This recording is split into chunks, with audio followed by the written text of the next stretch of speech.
అవకాశం పడి వందనాలు. ముందుగా నేను సారీ చెప్తున్నాను, కొంచెం ఎందుకంటే నేను లేట్గా రావు, ఎందుకంటే నేను ఇంకో మీటింగ్ చేసుకొని రావడం వల్ల లేట్ అయింది. నేను పంపిస్తున్నాను. కానీ కొద్ది నిమిషాలు దేవుని వాక్యాన్ని మనం ధ్యానం చేసుకున్నాం, సెలవు తీసుకున్నాం. I just want to thank pastor Moses గారు ఫర్ ఇన్వైటింగ్ మీ. నన్ను ఆహ్వానించిన మోసెస్ గారు ఫర్ వందనాలు, ఆహ్వానించిన కమిటీ ఇది ఇక్కడ బైబిల్స్ ఉంటే బైబిల్స్ తీసుకొని మనం అందరం కూడా లూకాసు వార్త 2వ అధ్యాయం, బైబిల్ ఉన్న వాళ్ళందరూ కూడా దయచేసి లూకాసు 2వ అధ్యాయం తీసుకొని అందరూ లేచి నిలబడి మనం చదువుకుందాం. లూకాసు వార్త 2వ అధ్యాయము మనం 8వ వచనం నుంచి చదువుకునే ప్రయత్నం చేద్దాం. నేను ఒక వాక్యం, మీరు ఒక వాక్యం మార్చి మార్చి చదువుకుందాం. లూకాసు వార్త 2వ అధ్యాయము 8వ వచనం నుంచి. ఆ దేశంలో కొందరు గొర్రెల కాపరులు పొలంలో ఉండి రాత్రి వేళ తమ మందను కాచుకొని చుండగా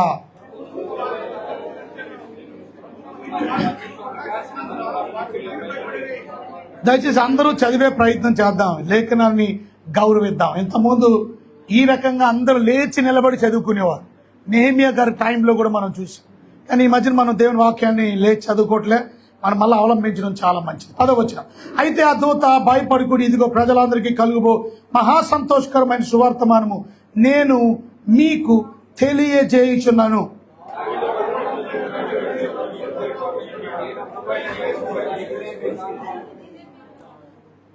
ఒక శిశువు పొత్తిగుడ్డలతో చుట్టబడి ఒక తొట్టిలో పండుకొని ఉన్నట్టు మీరు చూసేదరని వారితో చెప్పాను.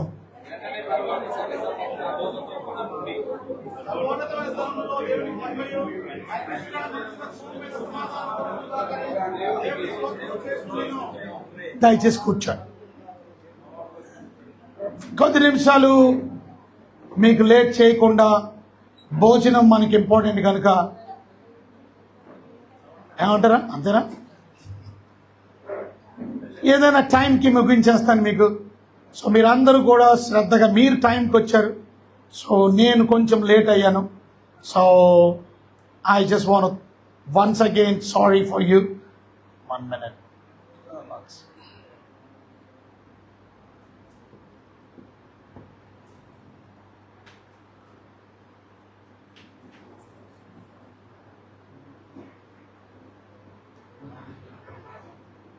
ఈరోజు లేఖన భాగాల్లో నుంచి మొట్టమొదటి క్రిస్మస్ సందేశం ఎవరికి తెలియపరచబడింది? ఎవరికి? వెరీ గుడ్, గొర్రెల కాపర్లకి. అంటే నేను అంటాను, గొర్రెలకి కాపర్లు ఎవరు? మనం కాదా? మనం ఎవరు?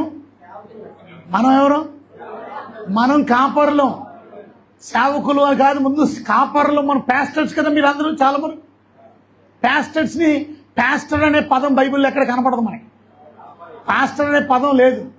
పాస్టర్ బదులు మనకి కాపర్లు, అంటే కాపర్లని తెలుగులో కాపర్లు అని అంటారు, ఇంగ్లీష్లో పాస్టర్ అనరు, ఇంగ్లీష్లో షెపర్డ్ అంటారు. షెపర్డ్. సో దేవుడు షెపర్డ్స్కి ఫస్ట్ సందేశం అందించాడు. చూసారా? ఈరోజు గుర్తుపెట్టుకోండి, సంఘానికి వర్తమానం తెలియాలి అని అంటే మొట్టమొదటి దేవుడు ఎవరికి తెలియపరుస్తున్నాడు? ఇవాళ మనకి దేవుడు వర్తమానం తెలియపరచడం వల్ల ఆ సందేశాన్ని మనం ప్రజలకు అందించబోతున్నాం. మనం మొట్టమొదటిగా వర్తమానం తెలుసుకొని దేవుని సందేశాన్ని, ఆ సందేశాన్ని కుతూహలంతో, ఆసక్తితో మనం సంఘానికి చెప్పడానికి ప్రయత్నం చేస్తున్నాం. కానీ దేవుడు ఎవరికి సందేశం తెలియపరుస్తాడు? కాపర్లందరికీనా? చూడండి, ఎవరైతే దేవునికి అవైలబుల్గా ఉంటారో వారికి. మీరు గమనించండి, వాళ్ళు రాస్తుంది 8వ వచనంలో, ఆ దేశంలో కొందరు గొర్రెల కాపరులు పొలములో ఉండి రాత్రి వేళ తమ మందను ఏం చేస్తున్నారు? ఇవాళ మందను రాత్రి వేళ కూడా కాస్తున్నారు. ఆ మంద పట్ల వారికి ఉన్న శ్రద్ధ, ఆ మంద పట్ల వారికి ఉన్న భయము, ఆ మంద పట్ల వారికి ఉన్నటువంటి భక్తి చూసారా? నిజంగా ఆ మందని ఎవడని పట్టిపోతాడేమో, ఏ యొక్క తోడేలు వచ్చేస్తుందేమో, ఏ సింహం వచ్చేస్తుందేమో. ఎంతమంది మందని కాపాడడం కొరకు ప్రయాసపడుతున్నారు మీరు? ఒక దైవజనుడిగా, దైవజనురాలుగా మీరు ఎంతమంది సంఘాన్ని కొరకు ప్రయాసపడి ఆ మందని కాచేవారిగా ఉన్నారు? ఇవాళ దేవుడు మనల్ని కూడా మందని కాచేవారిగా దేవుడు పెట్టాడు. సంఘం ఎవరిది? ఇవాళ చాలా మంది నా సంఘం అని చెప్పుకుంటారు. ఎవరికి దేవుడు సొంత సంఘం ఇవ్వాల? మనందరికీ దేవుడు ఇచ్చినటువంటి సంఘాలు ఆయని, సంఘం ఆయింది. అందరూ చెప్పాలి, సంఘం ఎవరిది? ఎందుకు ఆయింది అయింది? ఎందుకంటే ఆయన కొన్నాడు కనుక. ఏమిచ్చి కొన్నాడు ఆయన?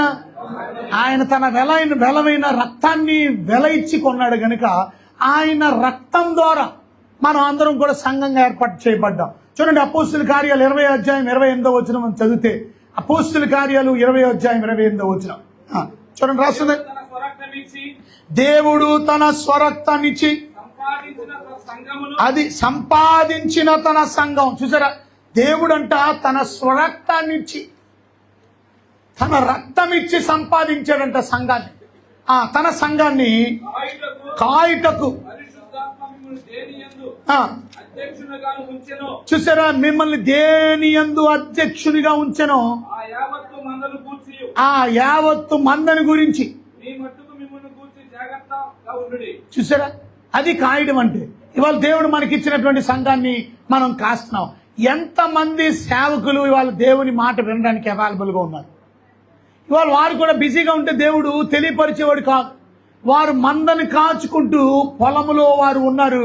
అందుకనే దేవుడికి వారు అవైలబుల్గా ఉన్నారు. దేవుని సందేశం వారికి తీసుకుని రాబడింది. ఈరోజు మనం అందుబాటులో ఉంటేనే దేవుడు మనకి సందేశాన్ని ఇస్తాడు. మనం అందుబాటులో లేకపోతే దేవుడు మనకి సందేశం ఇవ్వడు. ఇవాళ ఎంతమంది మీకు సందేశం దేవుడి దగ్గర నుంచి వస్తుంది? ఎంతమంది మీరు సందేశాన్ని సిద్ధపరచుకుంటున్నారు? మనం సందేశాన్ని జాగ్రత్తగా సిద్ధపరచుకోవాలి. ఆ దేవుని సందేశాన్ని మనం రాసుకోవాలి, మర్చిపోతాం కనుక అది తీసుకొచ్చి ప్రజలకు అందించాలి. చక్కగా జ్ఞాపకం పెట్టుకోవాలి దేవుడిచ్చిన సందేశాన్ని. దేవుడి దగ్గర కనిపెట్టినప్పుడు దేవుడు ఆ సందేశాన్ని మనకి ఇస్తాడు. అందరికీ ఇవ్వట్లే, కేవలం ఎవరికి? ఆ గొర్రెల కాపరులకి దేవుడు తన సందేశాన్ని, తన దూతను పంపించి, పరలోకము నుండి దూత దిగి వచ్చి, ఇదిగో ప్రజలందరికీ కలుగుబో మహా సంతోషకరమైన సువర్తమానం. అది ప్రజలందరికీ కలుగుబోయే సంతోషకరమైన సువర్తమానం. మరి ప్రజలందరికీ తెలియజేయట్లా, మరి ఎవరికి తెలియజేస్తున్నారు? కేవలం ఆ గొర్రెల కాపర్లకి. అక్కడ ఎంతమంది ఉన్నారో నాకు తెలియదు, కానీ అక్కడ ఉన్నటువంటి గొర్రెల కాపర్లకి ప్రజలందరికీ కలుగుబోయే సంతోషకరమైన వార్త మీకు తెలియపరుస్తున్నాను. ఎందుకంటే అది మీ బాధ్యత, అది మీ డ్యూటీ. ఈరోజు ఎంతమంది మన బాధ్యతలు నమ్మకంగా నిర్వర్తిస్తున్నాం? ఎంతమంది హంబల్గా ఉన్నారు, తగ్గించుకొని ఉన్నారు? ఇవాళ మనం సేవకులు బిజీగా ఉన్నాం, మనకి చాలా ప్రౌడ్ఫుల్ ఉన్నారు, మనం చాలా గర్విష్ఠులుగా ఉన్నాం. మనం మందకి మాదిరిగా ఉండడం బదులు మందన్ని కాచే సంఘ కాపర్లుగా ఉంటూ మంద మీద పెత్తనాన్ని చేస్తున్నాం. ఒక దైవజనుడు ఇంకొక దైవజనుడికి సలహా ఇస్తూ, చూడండి, పేతురు గారు సంఘానికి చెప్తున్నాడు. పేతురు రాసినటువంటి పత్రిక, మొదటి పత్రిక 5వ అధ్యాయం 1వ వచనం, పెద్దనైన నేను తోటి పెద్దలకు హెచ్చరిక చేస్తున్నాను అంటాడు. చూడండి, అక్కడ రాసింది మొదటి పేతురు రాసిన పత్రిక 5వ అధ్యాయము 1వ వచనంలో, చూసారా, తోటి పెద్దను క్రీస్తు శ్రమల గురించి. చూసారా, మహిమలో పాలిభాగస్తున్నైన నేను మీలో పెద్దలను హెచ్చరిక చేస్తున్నాను. అది సేవ ఎలా చేయాలో చెప్తున్నాడు. బలిమి చేత కాదు, దేవుని చిత్త ప్రకారం, ఇష్టపూర్వకంగా. ఆ లాభాన్ని అపేక్షించాలని సేవకు రాకండి. సేవను ఆశించి ఏదో డబ్బులు వస్తాయని రాకండి. నిన్న ఆదివారం మా అమ్మాయి దేవుని వాక్యం చెప్పింది. ఎందుకంటే అది యూత్ క్రిస్మస్, సంఘంలో యూత్ క్రిస్మస్ జరిపిస్తున్నాం. ఆ యూత్ క్రిస్మస్లో ఆమె వాక్యం చెప్పింది, మా సెషన్స్ అన్నీ.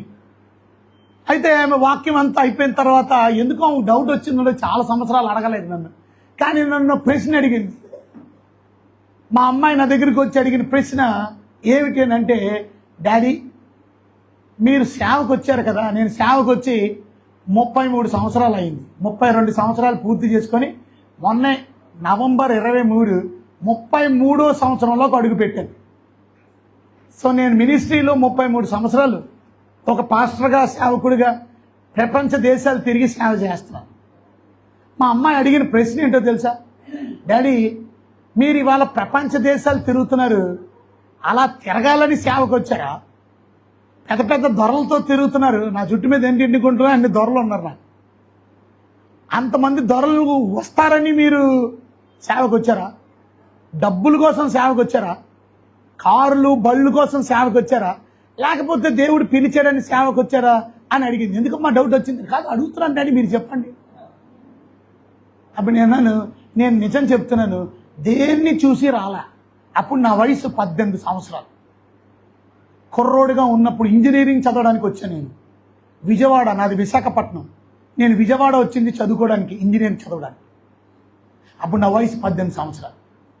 నేను ఆ 18 సంవత్సరాల్లోనే సువార్త ప్రకటిస్తూ పక్కన కాలేజీకి వెళ్తూ మళ్ళీ సాయంత్రం పూటలు కాలేజీ నుంచి వచ్చి సువార్త ప్రకటించేవాడు. నాకు చాలా ర్యాగింగ్స్ కూడా చేశాను కాలేజీలో, ఇంజనీరింగ్ కాలేజీ, మెడికల్ కాలేజీలో. ఇంతకుముందు ఆ దినాల్లో నేను 30 సంవత్సరాలు 33 సంవత్సరాల క్రితం చెబుతున్నాను స్టోరీ. అప్పుడు ర్యాగింగ్లు భయంకరంగా ఉండేది. నాకు ర్యాగింగ్లో ఏం చేశారు తెలుసా? ఒక పేపర్ ఇచ్చారు. ఆ పేపర్ని ఏమన్నారంటే, ఈ వర్డ్కి తర్వాత మధ్యలో, ఈ వచ్చినానికి మధ్యలో బూత్ చదవాలి, మరలా ఈ వచ్చిన మరలా బూత్, మరలా వచ్చి మధ్యలో ప్రతి వర్డ్ తర్వాత బూత్ చదవమన్నారు. నా వల్ల కాదన్న. నేను బూతులు మాట్లాడాను. అబ్బా, ఏదా కబుర్లు ఆడక రకరకాలుగా నన్ను హింసించారు. నన్ను అన్నారు, నువ్వు కాలేజీకి పనికిరావు అన్నారు. ఈ కాలేజ్ చదవాలంటే అన్నీ నేర్చుకోవాలిరా అని నన్ను ఎగతాళి చేశారు. నాకు అక్కర్లేదన్నారు. అయితే నువ్వు కాలేజ్ చదవడానికి పనికిరావు, టీసీ రాసే, నాకు టీసీ ఇచ్చేయమని రాసే, నేను చదవని కాలేజ్ అని రాసే, పేపర్ తీసుకొని రాసేస్తాను. తర్వాత నా కాలేజీలో ఇంజనీరింగ్ సిద్ధార్థ ఇంజనీరింగ్ కాలేజ్ మే 4కి టీచర్గా పనిచేశాను. అంటే మే 4కి వాక్యం చెప్పేవాడు. ఓఎం నుంచి అంటారు దానికి, ఇవాంజలికల్ యూనియన్, EU నుంచి ఎంతమంది వచ్చేవారు. నన్ను అక్కడ నిలబెట్టారు దేవుని వాక్యం చెప్పడానికి ఆ వయసులో. అంటే ఎందుకు మీతో చెబుతున్నానంటే, అక్కడ నేను చదువుతూ దేవుని సేవ ప్రారంభించాను. నా 19వ ఏట అఫీషియల్గా పాస్టర్గా ఆర్డైన్ చేయబడ్డా. పాస్టర్గా ఆర్డైన్ పేపర్లు అన్నట్లో వేశారు కనుక మన క్రిస్టియన్ మ్యాగజైన్స్లో వేశారు. అప్పుడు నా వయసు కేవలం 19 సంవత్సరాలు. I became a pastor. అప్పుడు నేను ఏదో వస్తుందనో, ఏదో డబ్బులు వస్తాయనో, ఇంకొకటి వస్తాయనో సేవ చేయాల. నన్ను నేను తగ్గించుకొని దేవుని పరిచర్య కొరకు హంబుల్గా. నాది విశాఖపట్నం, కానీ విశాఖపట్నం నుంచి నేను విజయవాడ వచ్చి చదువుకుంటూ సేవ ప్రారంభించాను. నిజం చెప్పాలంటే మా నాన్నకి చాలా డబ్బులు ఉన్నాయి. మా నాన్న చాలా హుందాతరంగా నన్ను పెంచారు. నేను ఎప్పుడు కటిక నేల మీద పడుకోవాలా. నాకు మంచి మంచి మంచాలు ఉన్నాయి, హంస తరపు యూఫామ్ బెడ్స్ ఉన్నాయి, ఇలా పడుకుంటే ఇలా స్క్వీజ్ అయిపోయే బెడ్లు ఉన్నాయి. అంతగా నా స్పెషల్ రూమ్స్ ఉన్నాయి. నాకు మాది 3 బెడ్రూములు, డబుల్ స్టోరీడ్ బిల్డింగ్, విశాఖపట్నంలో ప్రైమ్ లొకాలిటీలో మా ఇల్లు ఉంది. మా ఇల్లు ఇప్పుడు దగ్గర 8 కోట్లు చేస్తాం. అలాంటి ఇంట్లో ఉన్నవాడిని కట్టిక నేల మీద పడుకున్నాను. చాప లేదు, తలగాడు లేదు, దుప్పటి లేదు. సేవలోకి వచ్చి అక్కడే భోజనం చేసేవాడిని. వాళ్ళు పచ్చటన్నం పెట్టేవాడు, చారన్నం పెట్టేవాడు. ఎప్పుడు తినలేదు నేను, అలాంటివి తిన్నాను. ఎక్కడ పడితే అక్కడ మీటింగులకి పిలిచేవారు నన్ను వాక్యం చెప్పడానికి. ఆ దినాల్లోనే 18వ ఏట అక్కడికి వెళ్ళేవాడిని. చాలా ఊర్లు వెళ్తే, ఇటు రాజుపాలెం దగ్గర మార్కాపురం వెళ్తే సంగట్లు ఇచ్చేవారు. బక్క ఎర్రగా ఉండేది, అది ఎలా తినాలో కూడా తెలియదు. ఆ రాగి సంగటిని ఆ ఉండల కింద చేసుకొని తినాల. నేను ఎప్పుడు తినలా. అలాంటి ఎర్రన్నం, ఎర్రకారం అన్నం, భయంకరమైన లవ్ బియ్యాలు. ఇలా కష్టపడ్డాను దేవుని సేవ.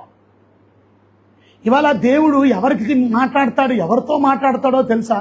దేవుడు ఎవరైతే తగ్గించుకుంటారో, తాను తగ్గించుకున్నవాడు హెచ్చించబడతాడు. ఇవాళ సేవలో చాలా మంది చూడండి, అక్కడ రాసింది 3వ వచనంలో. అక్కడ మనం చూస్తే, మీరు పైన నాయకుడిగా పెద్దలతో చెబుతున్నానని చెబుతూ, మీరు దుర్లాభంతో కాక సిద్ధ మనసుతోనూ, మీరు ఉత్సాహంతో, సంతోషంతో, ఇష్టపూర్వకంగా సేవ చేయాలి అని చెబుతూ అంటాడు, మీ మధ్యనున్న దేవుని మందను పై విచారణ చేయించు కాయుడి. అదే చేస్తున్నారు. గొర్రెల కాపర్ల గురించి మనం విన్నాం. ఏం చేస్తున్నారు? రాత్రి వేళ తమ మందని ఏం చేస్తున్నారు? కాయుచున్నారు. మీరు ఎంతమంది కాస్తున్నారు మందని? ఎంతమంది చక్కగా కాపాడుతున్నారు ఆ మందని? ఆ మందకి భయం లేకుండా. ఇవాళ మీకు మాట చెప్పనా? అందరికీ తెలిసిన వచనం, అందరికీ తెలిసిన అధ్యాయం కంటత పెడతారు. ఏమని? యెహోవా నా కాపరి, నాకు లేమి. అక్కడ నీ పేరు పెట్టుకో. మీ సంఘంలో ఉన్నటువంటి దైవజనులు, ఫలానా జోసెఫ్ గారు నా కాపరి, నాకు లేమి కలగదని అనగలరా? అంటే అయ్యగారు మాకు కాపరిగా ఉన్నాడు, మాకు లోటు లేదు వాక్యానికి. ఆ అయ్యగారు మాకు కాపరిగా ఉన్నారు, మాకు లోటు లేదు, ఏ విషయంలో ప్రార్థన ఆయన చూస్తాడు మా గురించి అన్నిట్లో, తప్పక మేము చేసుకోవాలా. మా దైవజనుడికి ఏ కష్టం వచ్చినా చెప్పుకుంటున్నాం, ఆయన మా కొరకు ప్రార్థన చేసేవాడు. మా దైవజనుడు మాకు ఏ లోటు లేకుండా చక్కగా చక్కని సమృద్ధమైన ఆత్మీయమైనటువంటి వాక్యంతో మమ్మల్ని పోషిస్తున్న మీ సంఘం, దేవుడు నా కాపరి, నిజమే. అలాగే దైవజనుడు నాకు కాపరిగా ఉన్నాడు, నాకు లేమి లేదని చెప్పగలరా? ఆ చెప్పిన రోజు నువ్వు మంచి కాపరి. మనం అందరం కాపరలే, మనందరికీ పైన ఇంకో కాపరి ఉన్నాడు. ఆయన పేరు ఏం కాపరి? ప్రధాన కాపరి. అందరు గట్టిగా చెప్పాలి. అందరు మినిస్టర్లు ఉంటారు, అందరు మినిస్టర్ల మీద పెద్ద మినిస్టర్ ఉన్నారు, ఆయన ఏమంటారు? ప్రైమ్ మినిస్టర్ అంటారు. మిగతా వాళ్ళు మినిస్టర్లు ఉన్నారు. అలాగే మన స్టేట్లో కూడా అనేక మంది మినిస్టర్లు ఉన్నారు కదా, చీఫ్ మినిస్టర్ అన్నారు. ఈ చీఫ్ మాట అంటే ఏంటి? అందరి మీద చీఫ్, అందరి మీద ప్రైమ్ మినిస్టర్. మన దేవుడి పేరు చీఫ్ షెపర్డ్, ప్రధాన కాపరి, చీఫ్, ప్రైమ్. ఆయన మన కాపరి. రేపు పొద్దున్న మనకి బహుమానం ఇచ్చేవాడు ఆయన, మనందరి మీద కాపరి ఆయన. మనం కాపర్లం. ఆయన గొర్రెల్ని మనకి ఇచ్చాడు, ఆయన గొర్రెల్ని కాయడానికి ఇచ్చాడు. తన విలువ పెట్టి కొన్నాడు, రక్తం పెట్టి కొన్నాడు, ప్రాణం పెట్టి కొన్నాడు. ఆ గొర్రెల్ని నీకు ఇచ్చాడు. అది నా గొర్రెలు అనక, నీ బాధ్యత నువ్వు నిర్వర్తించి నువ్వు చచ్చిపోతావు ఒకరోజు. నీ గొర్రెల్ని మళ్ళీ ఇంకొకరికి అప్పగించేయాలి. నీ గొర్రెలు నీ దగ్గర శాశ్వత కాలం ఉండరు. ప్రధాన కాపరికి అప్పగించాలి మనం ఒకరోజు. ఇదేదో మందాలలాగే మనం ఫీల్ అయిపోయి విచ్చలవిడితనంతో విర్రవీగిపోతున్నాం, గర్వంతో ఉన్నాం. అలా కాపరిగా ఉండి సంఘాన్ని ఏలుతున్నాం మనం. అక్కడ రాసింది ఎలా ఉండాలో. చదవండి. మీ మధ్యనున్న దేవుని మందను పై విచారణ చేయించు, దాన్ని కాయుడి. ఇంకా ఎలా ఉన్నది? అది చాలా ఇంపార్టెంట్. మీకు అప్పగించబడిన వారి పైన అది ప్రభువులైనట్టు ఉండకండి. ప్రభు అంటే ఏంటి? నేనే గ్రేట్, నేనే పెద్ద బాస్, నేను చెప్పినట్టు నడవాలి మీద. ఎత్తనం ఇచ్చాడు కదా అని మనం విజృంభించేస్తున్నాం. ఈ కొత్త సంవత్సరంలోనే మార్పు చెందుదాం. మనం హంబల్గా తగ్గించుకున్నప్పుడు, మనం దీనంగా తగ్గించుకున్నప్పుడు దేవుడు మనల్ని వాడుకుంటాడు. దేవుడు మనల్ని అద్భుతంగా ఆయన సందేశాన్ని మనకి దేవుడు తెలియపరుస్తాడు. ఆ సందేశాన్ని ప్రజలకు మనం అందించవలసిన వారంగా ఉన్నాం. ఎంతమంది హంబల్గా ఉన్నారు, ఎంతమంది తగ్గించుకున్నారు, ఎంతమంది అవైలబుల్గా ఉన్నారు. మనం బిజీగా ఉన్నప్పుడు దేవుడు మనల్ని వాడుకోలేదు. బిజీ అంటే అబ్రివేషన్ తెలుసా మీకు? BUSY అంటే ఏంటో తెలుసా? Being under Satan's yoke. సాతాను కాడి కింద ఉండడం బిజీ. ఇవాళ మనం ఎవరు బిజీ అని చెప్పకండి. దేవునికి నువ్వు అందుబాటులో ఉండాలి. ఏంటి బిజీ? మనం దేనికి బిజీ? వాళ్ళు ఎంతమంది దేవుని వాక్యం దగ్గర చక్కగా చదువుకుంటున్నారండి? మీరు వాక్యాన్ని ఎంతసేపు వాక్యం దగ్గర గడుపుతున్నారు మీరు?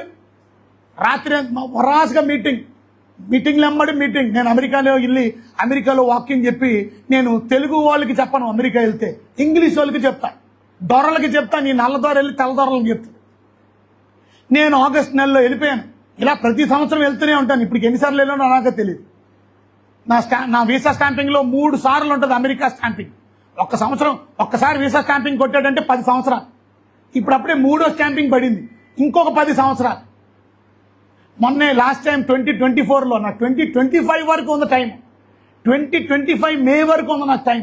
కానీ ఎందుకో దేవుడు నాకు తలంపించాడు, ముందే వెళ్ళిపో. 2024 వెళ్ళిపోయాను నేను, 1 సంవత్సరం ముందే. డ్రాప్ బాక్స్ అని ఉంటుంది, ఆ డ్రాప్ బాక్స్లో వేసాను. ఇక్కడ నేను వెళ్ళవసరం లేదు వీసా ఇంటర్వ్యూకి. నేను చేసినటువంటి పనులు బట్టి వెంటనే నాకు వీసా కూడా ఆఫీసర్ వీసా ఇంటర్వ్యూ రమ్మ అవసరంలా. ఆ డ్రాప్ బాక్స్లో వేస్తే మళ్ళీ డ్రాప్ బాక్స్లో నాకు 10 సంవత్సరాలు వీసా స్టాంపింగ్ కొట్టి మళ్ళీ 30-34 వరకు మీరు అమెరికా రావచ్చు అని చెప్పి పంపించారు. ఇప్పుడు ట్రంప్ వచ్చిన తర్వాత ఆ డ్రాప్ బాక్స్లో తీసాడు. ఈ డ్రాప్ బాక్స్లు లేవు ఇప్పుడు డ్రాప్ బాక్స్ లేకుండా డైరెక్ట్గా ఇంటర్వ్యూకి వెళ్ళాలి. మళ్ళీ ఎందుకో దేవుడు నాకు చెప్పాడు ముందే వెళ్ళడం. ఇప్పుడు 10 సంవత్సరంలో 34 వరకు నేను ఏ టైంలోనైనా వెళ్ళిపోవచ్చు. అర్ధరాత్రి వాళ్ళు వెళ్ళిపోవాలంటే ఇక్కడ కొనుక్కొని వెళ్ళిపోవచ్చు. అంటే ఎందుకు చెప్తున్నానంటే ఒక్కరోజు విరామం లేకుండా అన్ని ప్రాంతాల్లో దగ్గర అమెరికాలో 50 రాష్ట్రాలు ఉన్నాయి. 50 రాష్ట్రాల్లో దగ్గర 25 రాష్ట్రాలు తిరిగాను నేను. 25 రాష్ట్రాల్లో దేవుని వాక్యాన్ని అందించి మొన్నే వచ్చాను. ఆగస్ట్ అయిపోయింది, సెప్టెంబర్, అక్టోబర్, నవంబర్ 19వ తారీఖు వచ్చాను. వచ్చి నేను 2-3 వారాలు అయ్యి వచ్చినప్పటి నుంచి ఈ రోజు వరకు సరిగా నిద్రపోలేదు నేను. ఈ రోజు వరకు కూడా అక్కడ నిద్ర లేదు, ఇక్కడ లేదు. దేవుని సేవలో మనం కష్టపడాలి, ప్రయాసపడాలి, దేవుని సందేశాన్ని ప్రజలకు అందించాలి. ఇవాళ చూడండి, ఇంకో మీటింగ్ చేసి మళ్ళీ వస్తున్నాను, అక్కడ వాక్యం చెప్పి ఇక్కడికి వస్తున్నా, ఇక్కడ వాక్యం చెప్పి మళ్ళీ రాత్రి నూజివీడు వెళ్ళాలి, నూజివీడులో మీటింగ్ చేయాలి, మళ్ళీ ఒక్క రోజు ఖాళీ ఉండదు. మీరు కూడా అలాగే దేవుని సేవలో బలంగా తోడ్పడుతున్నది కొందరు. కానీ పాయింట్ ఏంటంటే, దేవుని సందేశాన్ని తీసుకొని వెళ్తున్నారా? ఎందుకు ఈ ఊసి చెప్పానంటే, రాత్రి నేను ఏదో ఎవరు రాత్రి మీటింగ్ మీరు మర్చిపోయారు, చిన్న నందిగాం. నేను చిన్న నందిగాంలో మీటింగ్ చేసి రాత్రి మేము వచ్చినాడు కదా 12:30కి ఇంటికి వచ్చిన 1 గంటకి అక్కడ బైబిల్ తీశాను. మళ్ళా చదువుతున్నాను ఇవాళ మీటింగుల కొరకు. రాత్రి 1 గంటకి అవసరమా? ఈ బైబిల్ని దగ్గర 38 సంవత్సరాల నుంచి చదివా. ఇది నా 30వ బైబిల్ అనుకుంటా. మళ్ళీ కొత్త బైబిల్ తీశాను నేను. ఆ పాత బైబిల్ పూర్తి సిరిపి ఎలాగుందో మొన్నటి వరకు తెలుసు మన వాళ్ళకి. నాతో పాటు ప్రయాణం చేసినాం. చూసారా, మేము బైబిల్ కాలేజ్ నడిపిస్తున్నాం. ఆ బైబిల్ కాలేజ్ పేరు NCTS, నార్త్ కేరళనా theological seminary, America based bible college. North Kerala అన్నది అమెరికాలో స్టేట్. మన బిల్లీ గ్రాహం గారు అనే ఆయన పుట్టినటువంటి రాష్ట్రం అమెరికాలో. అక్కడి నుంచి తీసుకొచ్చాం భారతదేశానికి బైబిల్ కాలేజ్. ఇప్పటికీ దగ్గర 9-10 సంవత్సరాల నుంచి నడిపిస్తున్నాం. దేవుని కృపను బట్టి 950 మంది సేవకుల్ని తర్పిదిచ్చాం. 950 మంది సేవకులు ఆంధ్రాలో, తెలంగాణలో, అలాగే కర్ణాటకలో. Thank you. కొడితే గట్టి కొట్టాలి, దేవుడి కొరకు చెప్పట్లు. నాకేం కొట్టాం, అసలు గట్టిగా చెప్పట్లు కూడా, చేతులను కూడా కొట్టట్లేదండి. ప్రాబ్లం అదే, మనం చెప్తాము, మనం చెయ్యం. అందరికీ మీరు చెప్పరా చప్పట్లు కొట్టమని, కానీ మీరు కొడుతున్నారా? అది ప్రాబ్లం. అది ఇవాళ దేవుని సందేశాన్ని వింటున్నటువంటి మీరు, మన పాస్టర్గారులు యారగెన్స్ ఉండకూడదు. ఎప్పుడు మనలో ఎప్పుడు గర్వం అనేది రానీకండి. మందకి మాదిరిగా మీరు ఉండాలి. మందకి మాదిరిగా ఉన్నప్పుడు ఆ సంఘం ఎదుగుతుంది, ఆ పరిచర్య ఎదుగుతుంది. ఎందుకంటే దేవుడు ఆ సందేశం మనకు అందిస్తుంది. ఒకటి గమనించండి, దేవుడు సందేశాన్ని మాత్రమే కాదు. చదవండి, అక్కడ రాసింది 2వ అధ్యాయం 8-9 చదవండి. ఆ దేశంలో కొందరు గొర్రెల కాపరులు పొలంలో ఉండి రాత్రి వేళ తమ మందను కాచుకొని చుండగా ప్రభువు దూత అది వారి యొద్దకు వచ్చి నిలిచెను.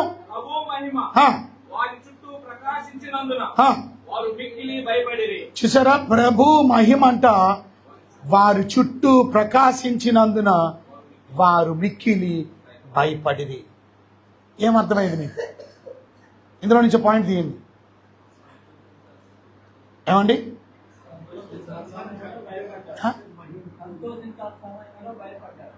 ఓకే, ఇంకా మంచి పాయింట్ తీయండి.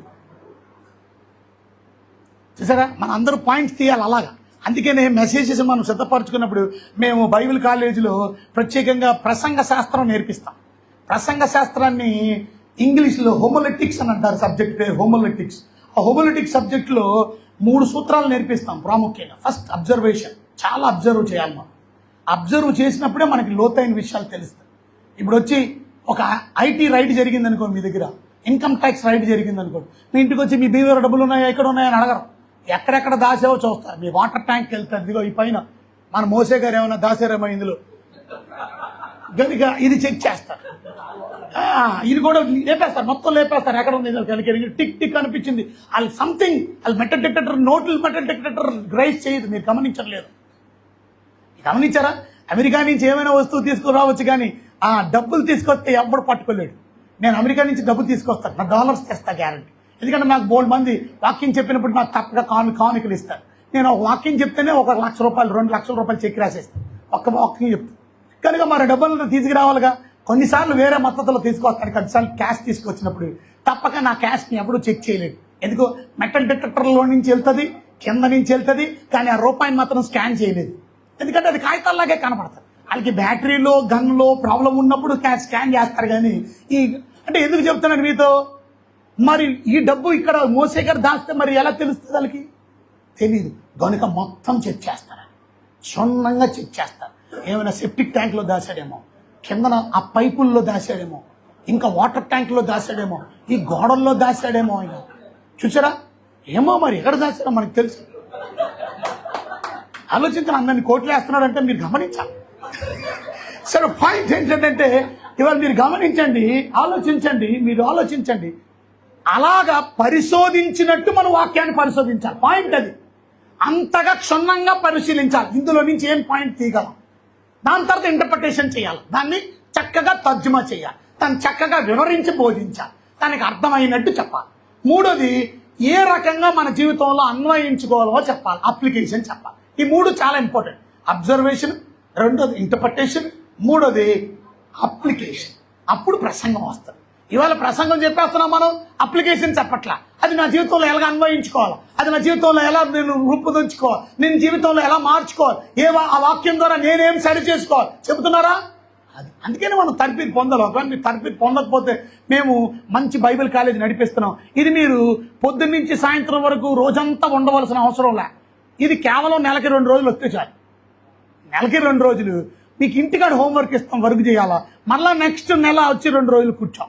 ఇలా సంవత్సరం చేస్తే మీకు గ్రాడ్యుయేషన్, మంచి క్యాప్ గౌను మొత్తం అంతా వేసి మీకు బ్యాచిలర్ డిగ్రీ ఇస్తాం. మామూలు డిగ్రీ మామూలు ఇవ్వం, అవి సర్టిఫికెట్లు ఉండవు. సర్టిఫికెట్లు కాదు వచ్చాయి, డిగ్రీ వస్తాయి. అది ప్రత్యేకంగా మోసే గారు కూడా అడిగారు. వీలైతే మీ ప్రాంతంలో కూడా మేము దేవుని చిత్తమైతే ప్రారంభించి ఆయన కోఆర్డినేటర్గా చేసి ఇంకెవరెవరు పనిచేస్తారో చక్కగా బైబిల్ కాలేజ్ నేర్పించిన మంచి చక్కని విద్య, అద్భుతమైన ట్రైనింగ్. ప్రాపర్ థియాలజీ అని దేవుని గురించిన శాస్త్రం, ప్రాపర్ థియాలజీ దేవుడు ఎవరో అర్థమవుతుంది. అలాగే క్రీస్తు శాస్త్రం క్రిస్టాలజీ అనే సబ్జెక్ట్ నేర్పిస్తాం. అలాగే పరిశుద్ధాత్మ శాస్త్రం నేర్పిస్తాం, న్యూమటాలజీ. చూసారా, ఇవన్నీ మనం తెలుసుకోవాలి. న్యూమా అంటారు పరిశుద్ధాత్మ. అలాగే మనం ప్రత్యేక మానవ శాస్త్రం నేర్చుకోవాలి. మానవుడిని ఇంగ్లీష్లో హమర్షియా అంటారు, ఆంథ్రా అంటారు, ఆంథ్రపాలజీ అంటారు. మానవుడు పాపం చేశాడు, పాపాన్ని ఇంగ్లీష్లో సిన్ అంటారు, గ్రీక్లో ఆంథ్రా అంటారు, ఆంథ్రపాలజీ. ఇవన్నీ నేర్పిస్తాం. పాపంలో నుంచి ఎలా బయటికి రావాలా దాన్ని సొటీరియా అంటారు, సొటీరియాలజీ, సొటీరియాలజీ. దేవదూత శాస్త్రం ఏంజియాలజీ, దేవదూతల నుంచి వచ్చే బయటికి ఆడే సాతాన్ గాడు, శాటనాలజీ. సాతాన్తో పాటు చాలా మంది దేవదూతలు కూడా బయటికి వచ్చారు. వాళ్ళని ఏమంటారు చెప్పండి, వాళ్ళని ఏమంటారు? Fallen angels. Okay, very good. ఇంకా వాళ్ళని ఏమంటారు తెలుసా? దయ్యాలు అంటారు, డీమన్స్. దయ్యాలు అంటే ఎవరు అనుకున్నారు? ఎక్కడి నుంచి వచ్చినాయి దయ్యాలు? వాళ్ళు దయ్యాలు ఉన్నాయి నమ్ముతున్నారు, ఇంతకీ నమ్మట్లేదా? మీరు నమ్మకపోతే మీరు ఎవరో తెలుసా? సద్దుకేయులు. ఆ దినాల్లో కూడా సద్దుకేయులు నమ్మేవాళ్ళు కాదు, దేవుడు దయ్యాలు లేవని నమ్మేవాళ్ళు, వాళ్ళు దేవదూతలు లేవని నమ్మేవాళ్ళు, పునరుద్ధానం లేదని నమ్మేవాళ్ళు. అందుకే వాళ్ళు సద్దుకేయులు అన్నారు. పరిచయులు అనేవాళ్ళు ఎందుకు వచ్చారంటే వాళ్ళు పునరుద్ధానం ఉందని నమ్ముతారు, దేవదూతలు ఉన్నారని నమ్ముతారు, దయ్యాలు ఉన్నాయని నమ్ముతారు. వాళ్ళకి వీళ్ళకి తేడా. అందుకే 2 గుంపుల కింద విడిపోయారు. యూదుల్లో 2 గుంపులు ఎందుకు వచ్చినాయి అంటే ఇవాళ అన్ని డినామినేషన్స్ వచ్చినట్టు ఈ విషయాల గురించి భేదాభిప్రాయాలు వచ్చి వీళ్ళు నమ్మింది వాళ్ళు నమ్మరు, వాళ్ళు నమ్మింది వీళ్ళు నమ్మరు. అది సరైన పాయింట్ ఏంటంటే వీళ్ళనే దయ్యాలు అంటారు, దీన్ని దయ్యం శాస్త్రం అంటారు. ఇంగ్లీష్లో డీమనాలజీ సబ్జెక్ట్ చదవాలి. డీమనాలజీ గురించి అసలు డీమన్స్ ఎక్కడి నుంచి వచ్చారు, ఎలాగొచ్చారు, ప్రారంభం నుంచి చివరి వరకు బోల్డ్ సబ్జెక్ట్. ఇంత వ్యాస్ సబ్జెక్ట్. మనం ఏం జియాలజీ చెప్పాం, ఇంత పుస్తకం తీసేసి రాశాం, ఇంత నోట్స్లు రాశాం మా స్టూడెంట్స్. అలాగే ప్రత్యేకంగా బైబిల్ గురించి నేర్చుకోవాలా, బైబిల్ని బిబ్లియో అంటారు, బిబ్లియాలజీ. సంఘం గురించి నేర్చుకోవాలా, సంఘాన్ని ఎక్లీషియా అంటారు, ఎక్లీషియాలజీ. భవిష్యత్తు గురించి నేర్చుకోవాలి, దాన్ని భవిష్యత్ శాస్త్రం అంటారు, దాన్ని ఎస్కటాలజీ. ఎస్కటాలజీలో 2 రకాలు ఉన్నాయి, పర్సనల్ ఎస్కటాలజీ, అలాగే భవిష్యత్ శాస్త్రంలో పర్సనల్ అంటే వ్యక్తిగత భవిష్యత్ శాస్త్రం. కాస్మిక్ ఎస్కటాలజీ అంటే అర్థం భౌగోళిక భవిష్యత్ శాస్త్రం. భౌగోళికంగా రేపు ప్రపంచంలో ఏం జరగబోతుందో నీకు తెలుసా? బైబిల్లో ఉంది, ఫ్యూచర్ గురించి రాసి ఉన్నాయి. ఒక దైవ సేవకుడిగా నువ్వు నాలెడ్జ్ని సంపాదించాలి, నువ్వు నాలెడ్జ్ని గెయిన్ చేయాలి. అందుకే నువ్వు కష్టపడి చదువుతూనే ఉండాలి. చిన్నప్పుడు నేను ఏమనుకున్నానంటే ఈ అథవా చదువు ఇది కానీ మా నాన్న అనవసరంగా చదువు పంపిస్తున్నాను. ఆ 10th క్లాసులో పెద్ద మేడ మీద SFS school, saint Francis de Sales high స్కూల్లో చదువుకున్నాను. రోడ్డు మీద తిరిగే వాళ్ళందరినీ చూసి వాళ్ళంత సరదాగా తిరుగుతున్నాను. ఆకాశంలో ఎగిరే పక్షులను చూసి అబ్బాయి ఎంత చక్కగా ఎగురుతున్నాయి, నన్నే ఇక్కడ పంపించి హింసిస్తాడు మా డాడీ అనుకో. నా కోరిక ఏంటో తెలుసా? 10th క్లాస్ అయిపోయిన తర్వాత ఏదో ఇంటర్మీడియట్ అయిపోయిన తర్వాత డిగ్రీ చేసి ఏదో చక్కని ఉద్యోగం సంపాదించి ఇక నేను జీవితంలో చదవకూడదు, ఏం చదవకూడదు, చక్కగా ఎంజాయ్ చేసి చక్కగా డబ్బులు సంపాదించి. అందుకే నేను ఇంజనీర్ చదివాను. ఇంజనీర్, నేను ఎలక్ట్రికల్ అండ్ ఎలక్ట్రానిక్స్ ఇంజనీర్. నాకు బోల్డ్ డబ్బులు వస్తాయి. ఆ దినాల్లోనే అమెరికా పంపించాను. కానీ నేను వెళ్ళా. కానీ నేను ఏదైతే అనుకున్నానో, ఏదైతే చదవకూడదు అనుకున్నానో నేను సచ్చే వరకు చదివేలా దేవుడు చేశాడు. అది మిగతా పుస్తకాలు కాదు, చదవకూడదు అనుకున్నా నేను బైబిల్ని. గడ్డికి చప్పట్లు కూడా దేవుడు కూడా అసలు మీకు చప్పట్లు రావట్లేదు ఏంటండి? గడ్డి కొట్టండి అందరూ ఒకసారి చప్పట్లు. ఇక గడ్డి కొట్టండి, చేతులు మంట పుట్టిలో కొట్టండి ఒకసారి. చప్పట్లు అనేవి కూడా దేవునికి కానుకే. అమెరికాలో దీన్ని ఏమంటారంటే క్లాప్ ఆఫరింగ్ అంటారు. Come on give a clap offering to God అని అంటారు. కొడుతారు. ఎలాగా ఆఫరింగ్ సరిగా ఇవ్వం మనం. ఆఫరింగ్ ఇస్తాం సరిగా, పిసినాసిగా ఇస్తాం దేవుడికి. కానీ దేవుడు మాత్రం అన్ని ఇచ్చేయాలి మనం. పిసినాసిగా ఇచ్చి కనీసం క్లాపులు కూడా సరదాగా దేవుడికి ఇంపుగా ఇవ్వకపోతే ఎలాగని కొడండి దేవుడికి మహిమార్థమే. సో మొదటిది మనం నేర్చుకున్నాం, హంబల్గా ఉన్నప్పుడు దేవుడు వాక్యాన్ని ఇస్తాడు. గొర్రెల కాపర్లకి దేవుడు సందేశం ఇచ్చాడు. ఇక్కడ మనం చూసినట్టయితే 2వ అధ్యాయం 8వ వచనం 9వ వచనం మనం చూసినట్టయితే, ఆ దేశంలో కొందరు గొర్రెల కాపర్లు పొలంలో ఉండి రాత్రి వేళ మందను కాచుకొని చుండగా ప్రభువు దూత వారి యొద్దకు వచ్చి నిలిచెను. ప్రభు మహిమ వారి చుట్టూ ప్రకాశించినందున వారి మిక్కిలి భయపడి. ఇందులో నుంచి పాయింట్ తీయమన్నాను మిమ్మల్ని. మీరందరూ తీశారు, చాలా మంచిది. కానీ నేను తీసిన పాయింట్ ఏంటో తెలుసా?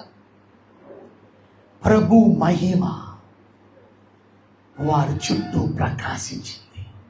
ఎవరి చుట్టూ? ఆ కాపర్ల చుట్టూ. బాగా గమనించండి, దేవుడు తన మహిమను అందరికీ చూపించాడు. దేవుడు తన మహిమను ఆ కాపర్లకి చూపించాడు. ఇది నా మహిమ, చూస్తారా నా మహిమను? నా మహిమ ప్రభావం, దేవుని మహిమ, ఆ దేవుని గ్లోరీ, ఆ దేవుని మహిమను వారు చూశారంటే చూడండి, నాకు రాసింది, దూత వారి యొద్దకు వచ్చి నిలిచెను, ప్రభు మహిమ వారి చుట్టూ ప్రకాశించినందున. ఆ దూత చెప్తున్నాడు, భయపడకండి, ఇదిగో ప్రజలందరికీ కలుగుబో సువర్తమానం, సంతోషకరమైన సువర్తమానం. ఇది సంతోషం మాత్రం కాదు, ఇది గొప్ప సంతోషం. ఒక రాస్తుంది, ఏ సంతోషం అది? మహా సంతోషం. It's not a Joy, great Joy. ఇవాళ మీలో ఆ సంతోషం కనబట్టలేదు నాకు. యేసు ప్రభు వచ్చింది ఎందుకు? మరి మన మొఖాలు ఎలాగున్నాయి? అది ఎందుకు? బాధలు అలాంటివి, కష్టాలు అలాంటివి, సేవలో ఉన్న పరిచర్య అలాంటిది. అలాగున్నా ఉంటే మేమేం చేస్తామండి?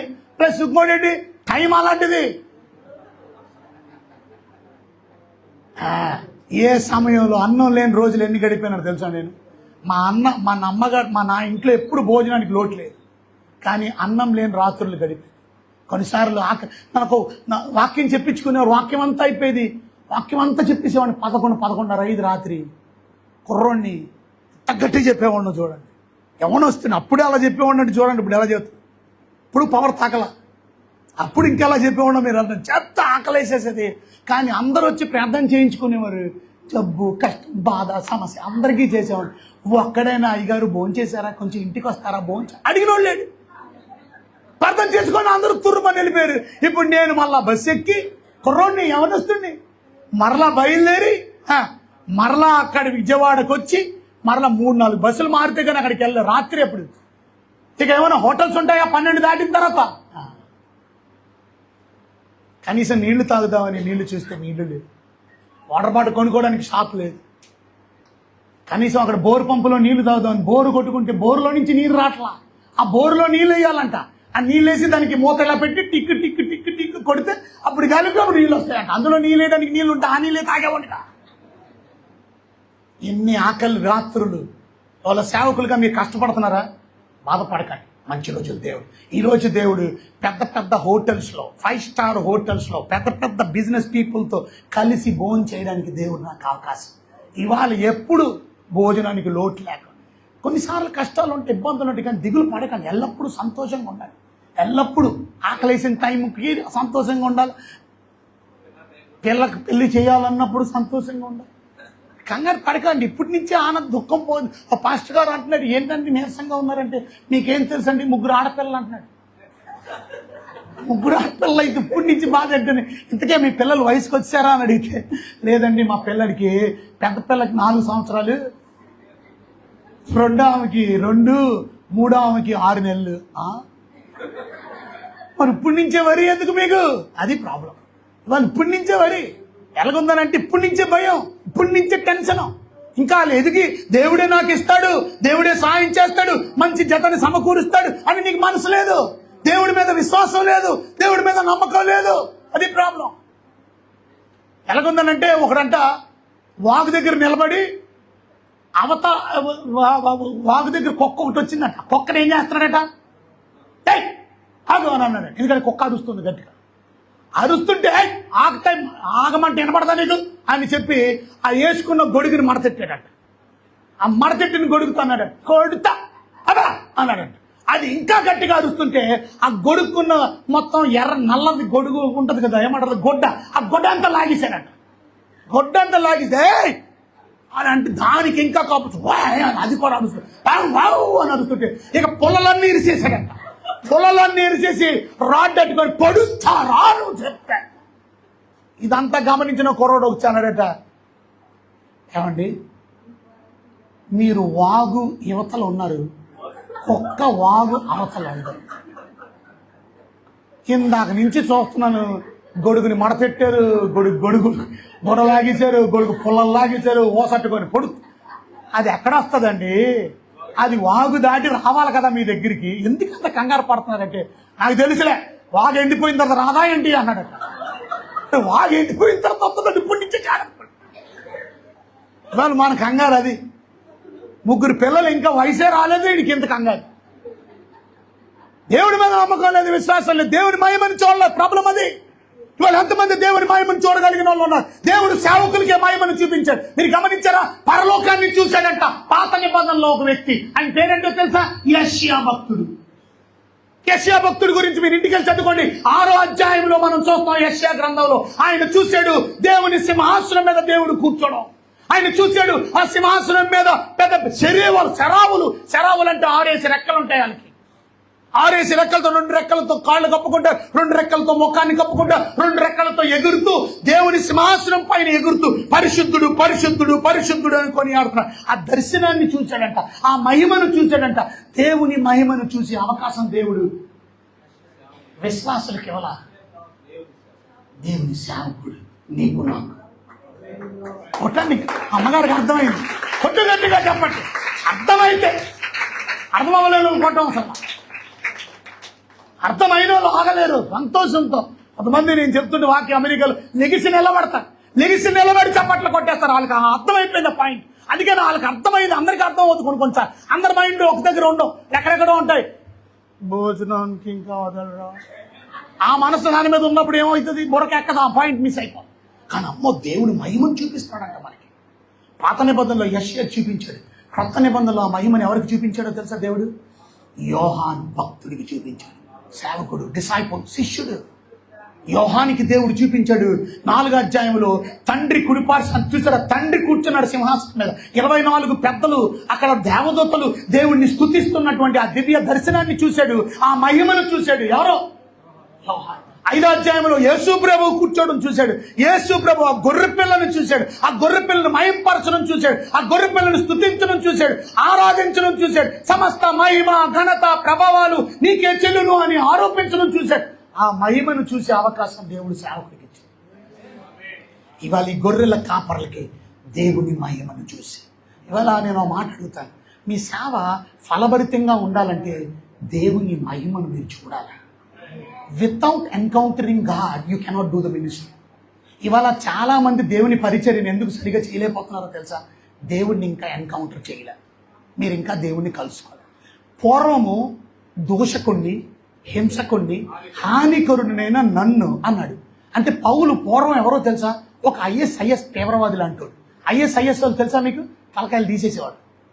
ఐఎస్ తీవ్రవాది లాంటి వాడు, ఒక పెద్ద టెర్రరిస్ట్ లాంటి వాడు. మాట చంపేయడం, గర్భిణీ స్త్రీలు పొట్టలు చీల్చేశాడు. అంత దుర్మార్గుడిని అన్నాడు. కానీ ఎలా మారిపోయాడు? అంత విప్లవాత్మకమైన మార్పు ఎలాగొచ్చింది? అతను రాళ్లు పెట్టి కొడితే కూడా ఏం మాట్లాడాల, బెత్తాలు పెట్టి కొట్టినా ఏం మాట్లాడాల? అతన్ని ఎంత హింసించారండి, ఎంత బాధ పెట్టారు? ఎందుకు అలా మారిపోయాడు? కారణం ఏంటో తెలుసా? అతడు దేవుడి మహిమను కనుగొన్నాడు. ఒకరోజు దమస్కు వెళ్ళిపోతుంటే దేవుడిని చూశాడు, దేవుడి మహిమను కనుగొన్నాడు. ఓ సౌలా నన్ను ఎలా హింసిస్తున్నావు? ఆ మాట, ఆ ప్రభావం, ఆ వెలికి కళ్ళు పోయినాయి. కళ్ళు కనబడలా, కళ్ళు మూసిపోయినాయి. 3 రోజుల వరకు కళ్ళు లేవు ఆయనకి. ఎందుకంటే మహిమను చూశాడు, ఆ స్వరాన్ని విన్నాడు. దైవ సేవకులారా, ఎంతమంది మీరు దేవుని మహిమను చూడగలుగుతున్నారు? ఎంతమంది దేవుని స్వరాన్ని వినగలుగుతున్నారు? ఎంతమంది దేవుని సందేశాన్ని దేవుని సందేశాన్ని విని ప్రజలకు బోధించగలుగుతున్నారు మీరు? ఒకవేళ అలా చేయకపోతే మన సేవ వేరు. నేను ముగించే ముందు, నాకు టైం లేదు, కానీ నేను జస్ట్ వాంట్ టెల్ యూ ఒకటి. ఈ 2 వచనాలు ఎక్స్ప్లెయిన్ చేశాను మీకు. దేవుడు మీరు నేను ప్రత్యేకించబడిన. ఇవాళ మనకి దేవుడు ఆయన జ్ఞానాన్ని తెలియపరుస్తున్నాడు. కానీ ఎంతమంది ఆయన మహిమను తెలుసుకొని ఆయన కొరకు మంచిగా సువార్త ప్రకటిస్తున్నారు? ఇవాళ మీరు చేయకపోతే ఒకరోజు మీరు దేవుని దగ్గర లెక్క చెప్పాలి. ఇవాళ పాస్టర్లు ఎందుకు పొరపాట్లు చేస్తున్నారో తెలుసా మీకు? పాస్టర్లు ఎందుకు లేనిపోయిన పాపం చేస్తున్నారో తెలుసా? మొన్న యూట్యూబ్లోని ఒక క్రైస్తవేత్తరుడు ఏమన్నాడు తెలుసా? వాళ్ళిద్దరు సంభాషణ పెట్టేసి వాళ్ళిద్దరు సంభాషణలు ఏమని మాట్లాడుకుంటున్నారు తెలుసా? ప్లీజ్ అది డిలీట్ చేసేయండి నా పాస్టర్ వర్ణవించుకుంటున్నాడు. ఏం డిలీట్ చేయండి, ఎంత ఇస్తావు అని అడిగితే, సరే నీకు ఇస్తాలేండి, ఎంత కావాలో చెప్పండి, ఒక 5 లక్షలు ఇవ్వన్నాడు. అమ్మో అంత తెచ్చుకోలేను, 1 లక్ష ఇస్తాను అన్నాడు. అది ఆయన గురించి డిలీట్ చేయండి. ఏంటి ఆయన గురించి అంటే, ఒక అమ్మాయితో ఆయన గడిపినటువంటి విషయాల గురించి ఒక పాస్టర్, ఆ పాస్టర్కి సపోర్ట్గా ఇంకొక బిషప్ వచ్చాడు. ఎవరి గురించి పేర్లు చెప్పట్లేదు నేను. ఒక దైవజనులు ఇలాగ ఉన్నారు. మొన్న దైవజనుడు మా ఊరు సేవ చేస్తున్నా, నేను పరిచయం చేస్తున్న ఒక గ్రామంలో, ఆ గ్రామంలో ఒక చర్చిలో పాస్టర్ గారు, కానీ ఆ పాస్టర్ గారు ఫోన్లో ఏం చేస్తున్నాడో తెలుసా? చాటింగ్లు చేస్తున్నాడు ఇంకొక అమ్మాయితో. ఆ చాటింగ్ కాస్త ఎక్కువైపోయి ఏం చేస్తున్నారు తెలుసా? ఫేస్ టైం చేస్తున్నారు. అంటే ఒకరినొకరు చూసుకొని మాట్లాడుతున్నారు. ఆ చూసుకొని మాట్లాడడంలో అమ్మాయి అవతల అమ్మాయి చీర కట్టుకుంటుందంట. చీర కట్టుకుంటున్న టైంలో ఈయన చూసి మాట్లాడుకుంటున్నాడు ఇద్దరు. ఈ విషయాన్ని అలా భార్య వెనకాతల నుంచి చూసింది. ఆయన్ని గద్దించడానికి ధైర్యం సరిపోక ఆ గుడి పెద్దలకు చెప్పేసింది. వాళ్ళు ఈయన్ని ధైర్యం చేసి అడిగారు. తర్వాత విషయం బయటకు వచ్చింది. తర్వాత ఆ అమ్మాయిని నిలదీశారు. తర్వాత తెలిసిపోయింది, గుడిలో నుంచి బహిష్కరించారు. కానీ ఇప్పుడు ఆయన ఇంకో గుడిలో పనిచేస్తున్నాడు. భయం లేదు. ఇవాళ ఎందుకు అలా జరుగుతుందో తెలుసా? దేవుడు అంటే మనకి నాలెడ్జ్ లేకపోవడం వల్ల. ఇలాంటి భక్తులు ఉన్నారు బైబిల్ గ్రంథంలో. మీరు గమనించారా? మొదటి సమయాలు ఒకసారి చూడండి, ముగించుకునే ముందు. మొదటి సమయాల గ్రంథంలో 2వ అధ్యాయంలో మనం కిందను చూస్తే రాస్తుంది చూడండి. ఏలి బహురుద్ధుడాయను, కానీ వాళ్ళ పిల్లలు ఎన్నో వచ్చినది 22.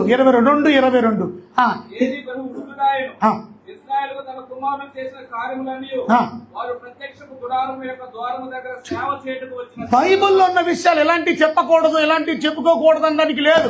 పాస్టర్ గారులందరికీ సపోర్టివ్ గా మాట్లాడటమే కాదు, పాస్టర్ గారులు చేస్తున్న తప్పుని కూడా బైబిల్ చూపిస్తున్నాయి. ఇంకొకటి చూపించాల్సిన బైబిల్ చూపిస్తుంది. ఎవరు అనుకున్నారు ఏలి అంటే ప్రధాన యాజకుడు. మరి వాళ్ళ పిల్లలు ఎవరు? హొప్నే ఫినెహాసు యాజకులు.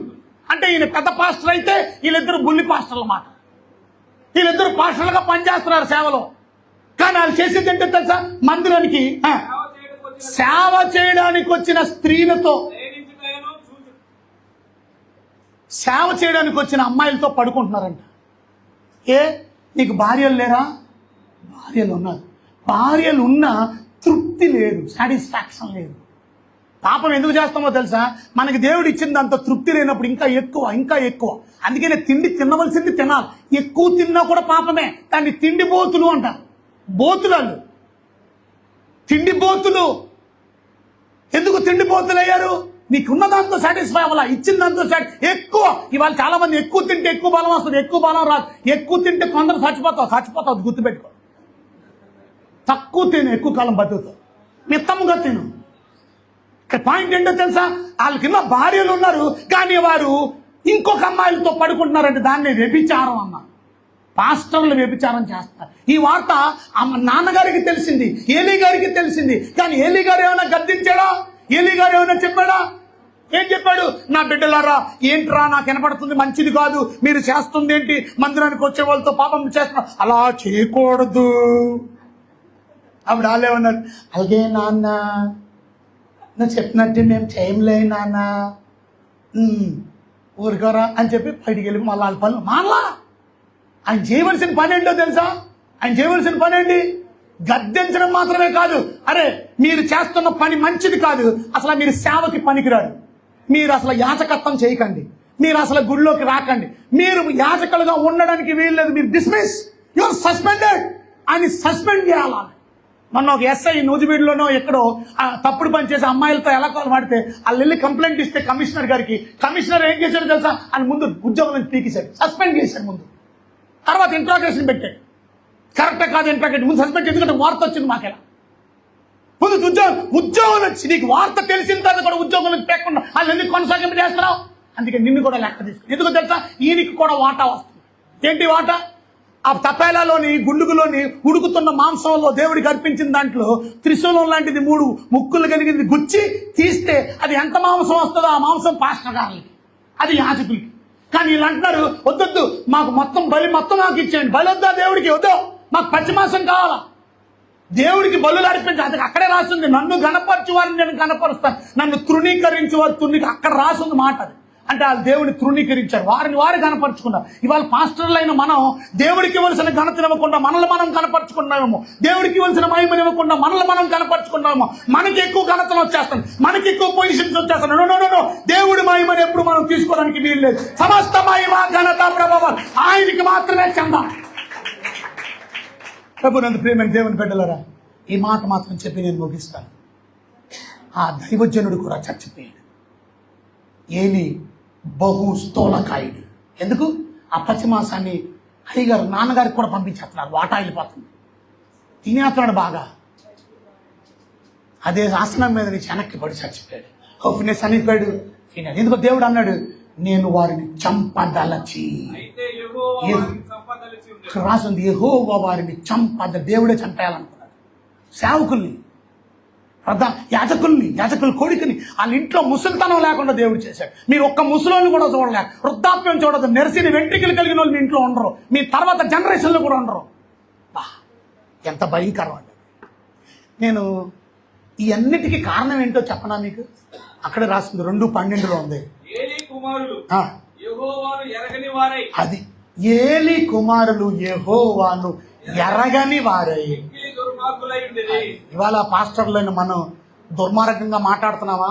దుర్మార్గంగా గర్వంగా ప్రవర్తిస్తున్నామా? దుర్మార్గంగా సేవ చేస్తున్నామా? దుర్మార్గంగా అమ్మాయిలతో పాపంలో ఉన్నామా? దుర్మార్గంగా అబ్బాయిలతో పాపంలో ఉన్నారా? ఆడవాళ్ళు దుర్మార్గంగా జీవిస్తున్నారా? ఒకటి మాత్రం మర్చిపోకండి, దీనికి కారణం ఏంటో తెలుసా? యెహోవాను ఎరగని వారై. దేవుడు ఎవరో వాళ్ళకి అర్థం కాల. ఇవాళ చాలా మంది సేవకులు దేవుడు ఎవరో తెలుసుకోకుండా, ఆయన వాక్యం ఏంటో తెలుసుకోకుండా, ఎరగకుండానే సేవ చేస్తున్నారు. అందుకనే మనం బహు దుర్మార్గమైన పనులు చేస్తాం. మన పిల్లలు కూడా సరిగా లేరు. చెప్పాను కదా, నిన్న ఆదివారం మా అమ్మాయి చెప్పింది వాక్యం అని. మా అమ్మాయి వాక్యంలో చెప్తూ ఆమె చెప్పింది మరియ గురించి చెప్తూ, మరియ గురించి 2 సార్లు రాశారు అక్కడ. కన్యక అంటే ఏంటో తెలుసా? ఏ పురుషుణ్ణి కోడలేదు. మొన్న టీవీ ఇంటర్వ్యూలోనంట ఢిల్లీలోని ఒక ఎడిటర్ ఇంటర్వ్యూ చేస్తుంటే అడిగాడట, అక్కడ కూర్చోబెట్టిన అమ్మాయిల్ని, ఆ ఇంటర్మీడియట్ డిగ్రీ అమ్మాయిలతో అడిగాడట, ఇక్కడ కూర్చొని మీరు ఎంతమంది నిజం చెప్పండి కన్యకులు? వాళ్ళు చెప్పారంట 98% మంది మేము మా కన్యత్వాన్ని పోగొట్టుకున్నాం. ధైర్యంగా చెప్తున్నారట, మా కన్యత్వం లేదు, మా కన్యత్వం పోగొట్టుకున్నాం, మా పెళ్లి కాలేదు ఇంకా, కానీ పెళ్లి కాకముందు మాకు సంబంధాలు ఉన్నాయి, మాకు లవ్లు ఉన్నాయి, మాకు కన్యకగా ఉండడం ఎంత పవిత్రత చూసారా? ఇవాళ నేను అడుగుతాను, మన పిల్లలు భ్రష్టులుగా తయారవడానికి, మన పిల్లలు లోకాసోలుగా తయారవడానికి, మన పిల్లలు చూడకూడని సెల్ ఫోన్లు నగ్న దృశ్యాలు చూస్తూ, దానికి కారణం ఏంటో తెలుసా? మనం బిజీ అని సేవ అని మీటింగ్లు తిరుగుతున్నాం. మన పిల్లలకి ఎప్పుడు వాక్యం చెప్పాలి, వారిని దేవుని వాక్యంలో నడిపించాలి. ఒకసారి లేచి నిలబడతారా? మన జీవితాన్ని ఒకసారి సరి చేసుకుందాం. ప్రభువా నన్ను క్షమించు తండ్రి, ప్రభువా నాతో మీరు మాట్లాడినందుకు వందనాలు. గొర్రెల కాపర్లకి ప్రభువా మీ వాక్యం అందించబడింది. మొట్టమొదటి సందేశం వారు తర్వాత ప్రచురం చేశారు. వారు వెళ్ళి వాక్యాన్ని ప్రకటించారు. వారు విన్న వాటిని కన్న వాటిని చెప్పకుండా ఉండలేదు. ఇవాళ మొట్టమొదటిగా మేము తెలుసుకుని, వర్తమానం తెలుసుకున్న మేము ఖాళీగా ఉండడానికి వీలేదు. ప్రచురం చేయాలా, ప్రకటించాలా. ప్రార్థన చేసుకోండి, ఎవరు ఖాళీగా ఉండకండి. సేవకులైన మనం కూడా నోరు తెరిచి ప్రభుత్వం మాట్లాడదాం. సేవకురాళ్ళైనటువంటి మీరు ప్రభువు గణపరచండి, ప్రభుని గౌరవించండి. లేకపోతే దేవుని ఉగ్రత మన మీద ఉంది, దేవుని కోపం మన మీద ఉంది. ఆయన పాస్టర్లని చూడలేదు, యాజకులని చూడలేదు, ఏలి బిడ్డల్ని దేవుడు చంపి పడేశాడు. ఇవాళ సేవకులు కదా అని దేవుడు కనికరిస్తాడేమో అనుకోకండి. సేవకులకు ఒక నీతి, విశ్వాసులకు ఒక నీతి ఉండదు. మనందరం కూడా ఒకటే. దేవుడు నమ్మకంగా ఉంటున్నామా లేదా, యథార్థంగా ఉంటున్నామా లేదా, ఒకసారి మనం పరిస్థితి చేసుకుందాం, ఒకసారి మనం ప్రార్థన చేసుకుందాం. మీరందరూ ప్రార్థన చేసుకోండి. ప్రభువా మీకు వందనాలు స్తోత్రాలు. ఎత్తబడిన వాక్యం అందరి హృదయాల్లో ఫలింపజేయండి. మా జీవితాన్ని సరి చేసుకోవడానికి సహాయం చేయండి ప్రభు. ఆమె నిజమే తండ్రి, ఆ సందేశం గొర్రెలకు కాపర్లు. ఎందుకంటే వారు తగ్గించుకొని ఉన్నారు, వారు అందుబాటులో ఉన్నారు, వారు వేరే వేరే పనుల్లో ఉన్నారు, మందని కాచేస్తున్నారు. వారు రాత్రి వేళ కూడా ఆ మందని కాచేవారు. వాళ్ళు మేము కూడా తండ్రి సమయం అనక అసమయం అనక మీ కొరకు కష్టపడినప్పుడు మీ ప్రవచనాలు, మీ వాక్యాలు, మీ మాటలు, మీ మర్మాలు మాకు తెలియపరుస్తారు. సో దట్ మేము తెలుసుకొని మేము మా బిడ్డలకి, మా కుటుంబానికి, మా సంఘాలకి మేము తెలియపరచడానికి మీ మహిమను మాకు చూపిస్తున్నారు తండ్రి. మిమ్మల్ని తెలియకుండా మేము సేవ చేయడం ఎంత దుర్మార్గం అని తెలియకుండా, ఇంకా దేవుని వాక్యం తెలియకుండా, ఇంకా నేర్చుకోకుండా, దేవుడు ఎవరో అర్థం కాకుండా మేము సేవ చేస్తున్నామేమో. ఈ రోజు నుంచి ఇంకా తెలుసుకునే ప్రయత్నం చేస్తాం. మోకాళ్ళ మీద ఉంటాం, ప్రార్థన చేసుకుంటామని ఎవరైతే తీర్మానం చేసుకుంటున్నారో, ఎవరైతే ప్రార్థన చేసుకుంటున్నారో, ఎవరైతే మీ జీవితాన్ని అంకితం చేశారో వారి సేవను నీరు కట్టి ఫలభరితం చేయండి. వారి సేవను ఉన్నతంగా ఆశీర్వదించండి. వారి సేవని అభివృద్ధి చేయండి. అనేక ఆత్మల కొరకు ప్రయాసపడేవారిగా సిద్ధపరచండి. మీ రాజ్యం, మీ రాకడ కొరకు సిద్ధపరచండి. ఇంత గొప్ప సేవకుల సమూహంలో నేను కూడా ఒక దీన సేవకుడిని మీ మాటలు చెప్పడానికి నాకు ఇచ్చిన ధన్యతను బట్టి వందనాలు. నేను నా కుటుంబం ఎలా ఉంటున్నానో నన్ను నేను పరీక్షించుకుంటూ మీ వాక్యాన్ని బోధిస్తూ ముందుకు కొనసాగడానికి నా కుటుంబాన్ని, నన్ను కూడా సిద్ధపరచండి. వచ్చిన బిడ్డలందరినీ దీవించి సేవలో మీ పరిచర్యలు అంతకంతకు అభివృద్ధి పొందించి ఉన్నతంగా ఆశీర్వదించి తోడే ఉండి కృప చూపించి సహాయం చేయమని యేసు నామములో ప్రేమతో వేడుకుంటున్నాను మా తండ్రి. ఆమేన్. కొంచెం గట్టిగా చెబుదాం దయచేసి. Thank you.